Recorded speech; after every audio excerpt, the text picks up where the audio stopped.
नमस्कार, मेरा नाम विमलजीत सिंह, विमल एसोसिएट अपने चैनल प्रॉपर्टी कंसल्टेंट विमल में आपका स्वागत करते हैं।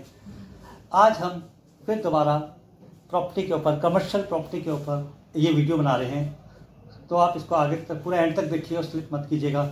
और हम आपको बताएंगे कि आपको कमर्शियल प्रॉपर्टी कहाँ और कौन सी लोकेशन पे खरीदने से आपको बहुत अच्छा बेनिफिट, आगे फ्यूचर में चल के बेनिफिट हो सकता है।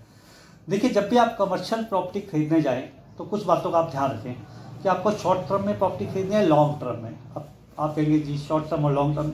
शॉर्ट टर्म तो ये होता है कि आप कहीं दुकान देखने जा रहे हैं, आप बड़ी बाजार में गए, वहाँ आपने कोई जगह पसंद करी और कमर्शियल जगह है, वो आपने परचेज कर ली और आगे आपने उसको खुद चलाया या आपने आगे रेंट पे दे दिया। दूसरा होता है लॉन्ग टर्म कि जहाँ पे कोई सोसाइटी या प्लॉट कट रहे हैं, वहाँ पे एक जगह बस रही है, वहाँ पे आप देख रहे हैं। और तीसरा होता है मॉल्स।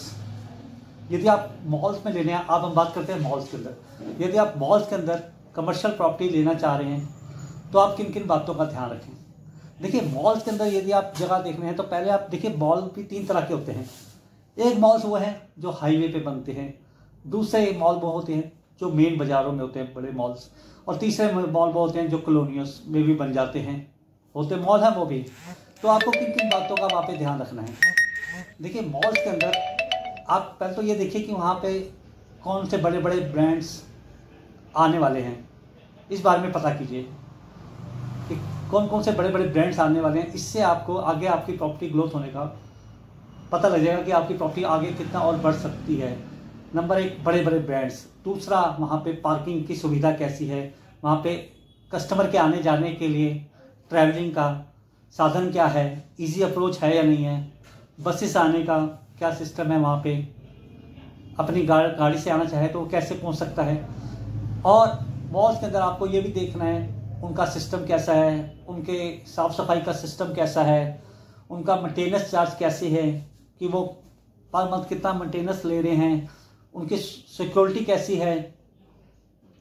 और इन छोटी छोटी बातों को आपने ध्यान देना है कि वहाँ का इंजीनियर सिस्टम कैसा है, वहाँ का बिजली का सिस्टम कैसा है। जरूरी नहीं का बड़े शहर में, अब छोटे शहर में वहाँ पे भी आजकल बहुत मॉल्स बनने लगे, तो वहाँ पे उनका एसी सिस्टम कैसे हैं और मेंटेनेंस कितने से कितने तक ले रहे हैं, वहाँ पे सिक्योरिटी कैसी है, आउटडोर इंडोर की सिक्योरिटी कैसे है उनकी, वो आप अपनी तरफ से बात कर सकते हैं।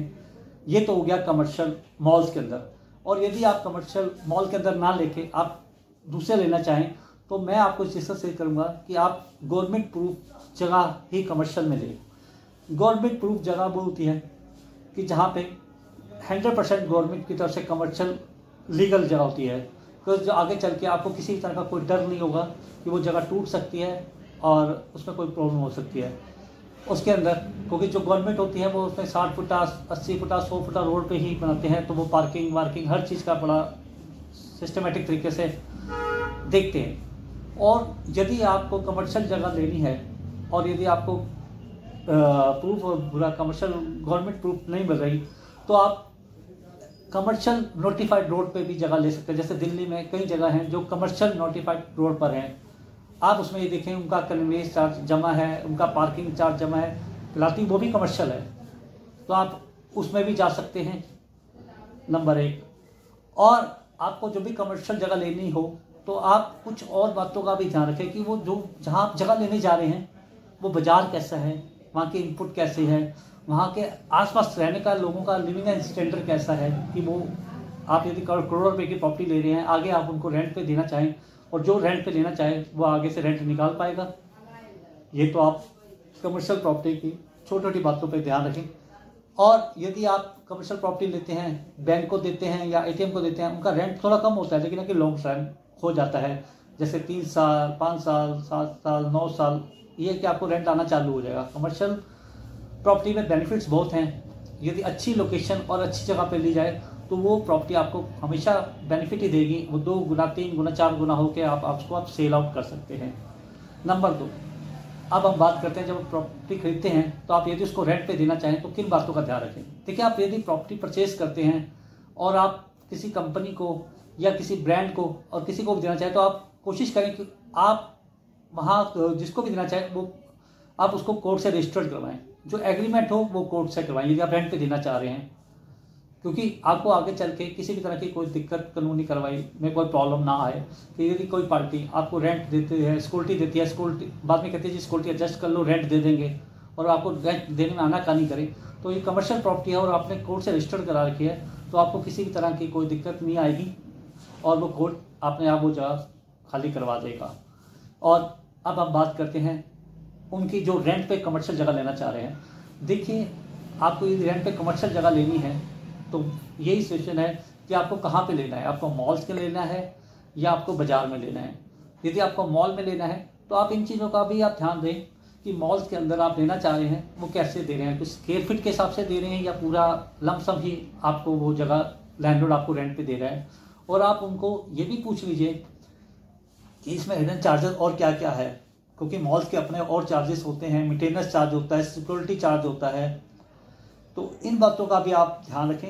और एक चीज़ और मैं आपको बता दूं कि यदि आप जगह बड़ी जगह ले रहे हैं, आपके लैंडलॉर्ड हैं, तो आप उनसे यही पूछ लीजिए कि उनकी जो इनकम एंड सोर्स है वो 20 लाख से ऊपर तो नहीं है। यदि 20 लाख से ऊपर होगा तो आप जीएसटी के दायरे में आएंगे, और जिसके अंदर आपको रेंट के साथ 18% जीएसटी भी आपको गवर्नमेंट को देना पड़ेगा, क्योंकि फिर आपका रेंट प्लस 18% जीएसटी भी लागू होगा। तो ये बात भी आप लैंडलॉर्ड से क्लियर कर लें।